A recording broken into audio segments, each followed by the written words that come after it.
கர்த்தரின் கிளை. இஸ்ரவேலில் தப்பினவர்களுக்கு அந்நாளிலே கர்த்தரின் கிளை அலங்காரமும் மகிமையுமாயிருக்கும். பூமியின் கனி அவர்களுக்கு சிறப்பும் அலங்காரமுமாயிருக்கும். ஏசாயா தீர்க்கதரிசி யூத தேசத்தின் மீதும் எருசலேம் நகரத்தின் மீதும் தேவனுடைய கோபத்தையும் நியாய தீர்ப்பையும் தீர்க்க தரிசனமாக சொன்னார். தேவனுடைய கோபம் வரும்போது அவர்கள் தப்பிப்பதற்கே வழியில்லாமல் போகிறது. தேவனோ கிருபையும் உள்ளவர். அவர் தம்முடைய கோபத்தின் மத்தியிலும் தம்முடைய கிருபையையும் இரக்கத்தையும் தம்முடைய பிள்ளைகளுக்கு காண்பிக்கிறார். மேகத்திற்கு நடுவில் சூரிய வெளிச்சம் தெரிவது போல கர்த்தருடைய கோபத்திற்கு நடுவில் அவருடைய கிருபையும் இங்கு வெளிப்படுகிறது. இந்த வசன பகுதிகளில் கர்த்தருடைய வாக்கு தத்தங்களை ஏசாயா வெளிப்படுத்துகிறார். இவை எல்லாமே மிகவும் முக்கியமான வாக்கு தத்தங்களாகும். இந்த வாக்கு தத்தங்கள் நமக்கு சந்தோஷத்தையும் சமாதானத்தையும் ஆறுதலையும் உறுதி பண்ணுகிறது.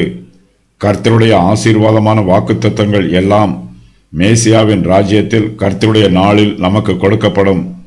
மேசியாவின் மூலமாய் மனுக்குலத்திற்கு மிகப்பெரிய மீட்பு உண்டாகும். யூதாவும் எருசலேமும் தங்கள் அழிவுகளில் இருந்து மறுபடியும் மீட்டுக் கொள்ளப்படும். ஆகாஸ் ராஜாவின் ஆட்சி காலத்தில் விக்கிரக ஆராதனை நிரம்பி இருந்தது.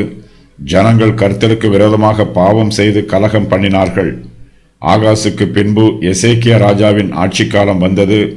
இக்காலத்தில் ஆவிக்குரிய மறுமலர்ச்சி உண்டாயிற்று. இஸ்ரவேல் ஜனங்கள் பாபிலோனிய சிறையிருப்புக்கு அடிமைகளாக இழுத்துச் செல்லப்பட்டார்கள். கர்த்தருடைய கிருபையினால் அவர்கள் அடிமைத்தனத்திலிருந்து விடுவிக்கப்பட்டு யூத தேசத்திற்கு திரும்பி வந்தார்கள். தேவன் நீதியுள்ள ஒரு கிளையை எழுப்புவார். அந்த கிளையில் நீதியின் கனிகள் உற்பத்தியாகும். ஏசாயா இந்த தீர்க்க தரிசனத்தை சொல்லும்போது அந்நாளிலே என்னும் வார்த்தையை சொல்லுகிறார். அந்நாள் என்பது எருசலேம் நகரம் அழிக்கப்படும் நாளை குறிக்கும். யூத தேசம் சிதறி போகும் நாளை குறிக்கும். மேசியாவின் ராஜ்யம் இந்த பூமியில் ஸ்தாபிக்கப்படும் நாளை குறிக்கும். கிறிஸ்து தாமே அந்நாளில் உயர்ந்திருப்பார். கர்த்தராகிய இயேசு கிறிஸ்துவே கர்த்தரின் கிளையாக இருக்கிறார். கர்த்தரின் கிளை என்பது கிறிஸ்துவானவருக்கு கொடுக்கப்படும் தீர்க்க தரிசன பெயர்களில் ஒன்று. இப்போதும் பிரதான ஆசாரியனாகிய யோசுவாவே, நீ கேள். உனக்கு முன்பாக உட்கார்ந்திருக்கிற உன் தோழரும் கேட்க கடவர்கள். இவர்கள் அடையாளமாயிருக்கிற புருஷர். இதோ கிளை எண்ணப்பட்டவராகிய என் தாசனை நான் வரப்பண்ணுவேன். சகரியா 3:8. அவனோடே சொல்ல வேண்டியது, சேனைகளின் கர்த்தர் உரைக்கிறது என்னவென்றால், இதோ ஒரு புருஷன், அவருடைய நாமம் கிளை எண்ணப்படும். அவர் தம்முடைய ஸ்தானத்தில் இருந்து முளைத்தெழும்பி கர்த்தருடைய ஆலயத்தை கட்டுவார். சகரியா 6:12. ஈசா என்னும் அடிமலத்திலிருந்து ஒரு துளிர் தோன்றி அவன் வேர்களில் இருந்து ஒரு கிளை எழும்பி செழிக்கும். ஏசாயா 11:1. கல்தேயருடைய பழங்காலத்து வேதாகமத்தில் கர்த்தரின் கிளை என்னும் வாக்கியம் கர்த்தருடைய கிறிஸ்துவானவர் அல்லது கர்த்தருடைய மேசியா என்று எழுதப்பட்டிருக்கிறது. அந்நாளில் கிறிஸ்துவானவர் அலங்காரமும் மகிமையுமாயிருப்பார். இந்த உலகம் உண்டாக்கப்படுவதற்கு முன்பாக கிறிஸ்துவானவர் பிதாவோடு கூட அவருடைய மகிமையில் இருந்தார். கர்த்தருடைய நாளில் கிறிஸ்துவானவர் அதே மகிமையில் இருப்பார். கிறிஸ்துவின் சுவிசேஷத்திற்கு ஜனங்கள் செவி கொடுப்பார்கள். சுவிசேஷ செய்தியை தங்கள் இருதயங்களில் ஏற்றுக்கொள்வார்கள். தங்கள் ஆவிக்குரிய ஜீவியத்தில் ஆவிக்குரிய கனிகளை கொடுப்பார்கள். கர்த்தருடைய கிளையில் கனிகள் உண்டாக வேண்டும். இதுவே சுவிசேஷத்தின் ஜெயம். சுவிசேஷத்தின் எல்லா கிருபைகளும் ஆறுதல்களும் இயேசு கிறிஸ்துவிடமிருந்தே புறப்பட்டு வருகிறது.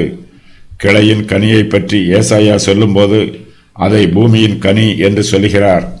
ஏனென்றால் இந்த கனி பூமியில் இருந்து உண்டாகிறது. சுவிசேஷ செய்தியினால் ரட்சிக்கப்படுகிற ஜனங்களையும் சுவிசேஷத்தினால் நடைபெறும் சம்பவங்களையும் கனி என்னும் வார்த்தை குறிப்பிடுகிறது. ரட்சிக்கப்படுகிறவர்கள் கிறிஸ்துவின் கனியாய் இருக்கிறார்கள். ரட்சிக்கப்பட்டவர்களின் நற்கிரியைகளும் நல்ல சுபாவங்களும் நல்ல வார்த்தைகளும் கிறிஸ்துவின் கனியாகவே இருக்கிறது. கர்த்தரின் கிளை நம்முடைய கண்களுக்கு அலங்காரமும் மகிமையுமாயிருக்கும். கிறிஸ்துவின் சுவிசேஷத்தினால் இந்த பூமியில் உண்டாகிற கனியும் நமக்கு அலங்காரமும் மகிமையுமாயிருக்கும். இவை உலக பிரகாரமான கனிகள் அல்ல. இவை ஆவிக்குரிய கனிகள். இவை வாக்குத்தத்தத்தின் கனிகள். அநேக துன்மார்க்கருக்குள்ள செல்வ திரட்சியை பார்க்கிலும் நீதிமானுக்குள்ள கொஞ்சமே நல்லது. சரீர முயற்சி அற்ப பிரயோஜனம் உள்ளது. தேவ பக்தியானது இந்த ஜீவனுக்கும் இதற்கு பின்வரும் ஜீவனுக்கும் வாக்குத்தத்தம் உள்ளதாகையால் எல்லாவற்றிலும் பிரயோஜனம் உள்ளது. 1 தீமோத்தேயு 4:8.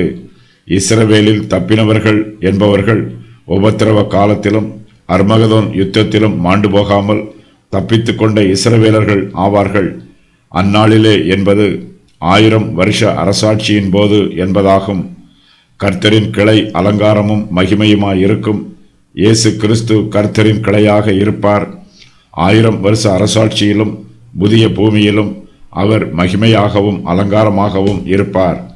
பூமியின் கனி அவர்களுக்கு சிறப்பும் அலங்காரமுமாயிருக்கும். இயேசு கிறிஸ்து மறுபடியும் வரும்போது பூமியில் உள்ள சாபங்கள் எல்லாம் நீக்கப்படும். பூமி மறுபடியும் தன்னுடைய தானிய உற்பத்தியை எந்த குறைவும் இல்லாமல் அதிகரிக்கும்.